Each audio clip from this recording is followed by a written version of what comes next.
নমস্কার বন্ধুরা, আপনারা সবাই দেখছেন সরকারি সংবাদ ইউটিউব চ্যানেল।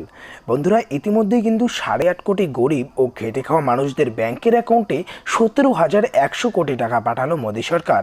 এবার এই টাকাটার মাঝখানে আপনাদের ব্যাংকের অ্যাকাউন্টে কত কোটি টাকা ঢুকবে, কিভাবে টাকাটিকে তুলবেন, এরই সাথে যদি আপনার জনধন অ্যাকাউন্ট থাকে তাহলে কি টাকাটা পাবেন কিনা, সমস্ত প্রশ্নের উত্তরেই কিন্তু বিস্তারিত সংবাদে পেয়ে যাবেন। তবে তার আগে অবশ্যই ভিডিওটিকে লাইক করবেন, এরই সাথে লাল রঙের সাবস্ক্রাইব বাটনে ক্লিক করে বেল নোটিফিকেশনটা অল করে দেবেন। বন্ধুরা, ইতিমধ্যে অনলাইনে মাত্র একটা ক্লিকেই কিন্তু 8.5 কোটি কৃষকদের ব্যাংকের অ্যাকাউন্টে পৌঁছে গেল 17,100 কোটি টাকা। বন্ধুরা, প্রধানমন্ত্রী কিষাণ সম্মান নিধি প্রকল্পে কৃষকদের বছরে 6,000 টাকা অনুদানের ঘোষণা করেছিল কেন্দ্র সরকার।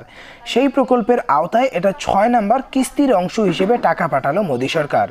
2018 সালে এই প্রকল্প শুরু করা হয়। কেন্দ্র সরকার দাবি করে এই প্রকল্পের আওতায় 9,90,00,000 কৃষককে সরাসরি 75,000 কোটি টাকা দেওয়া হবে। আধার কার্ডের সঙ্গে যুক্ত থাকা তাদের ব্যাংক অ্যাকাউন্টে টাকা ট্রান্সফার করা হবে। এক্ষেত্রে যদি আপনার জনধন অ্যাকাউন্ট থাকে সেই অ্যাকাউন্টেও এই টাকাটা পাঠিয়ে দেওয়া হবে। সেই হিসেব মতো প্রত্যেকটি কৃষকই তার ব্যাংকের অ্যাকাউন্টে 6,000 করে টাকা পেয়ে যাবে, যার জন্যই কিন্তু সরাসরি কৃষকদের অ্যাকাউন্টে 17,000 কোটি টাকা পাঠানো হলো। বন্ধুরা, এই করোনা ভাইরাসের জেরে লকডাউনের সময়েও কৃষকদের ব্যাংকের অ্যাকাউন্টে 22,000 কোটি টাকা পাঠানো হয়েছিল।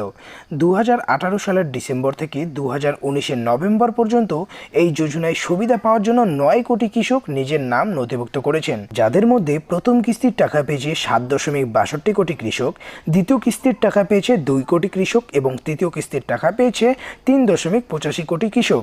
যদি আপনি কোনো কিস্তির টাকা পেয়ে থাকেন অবশ্যই কিন্তু নিচে কমেন্ট বক্সে বলবেন।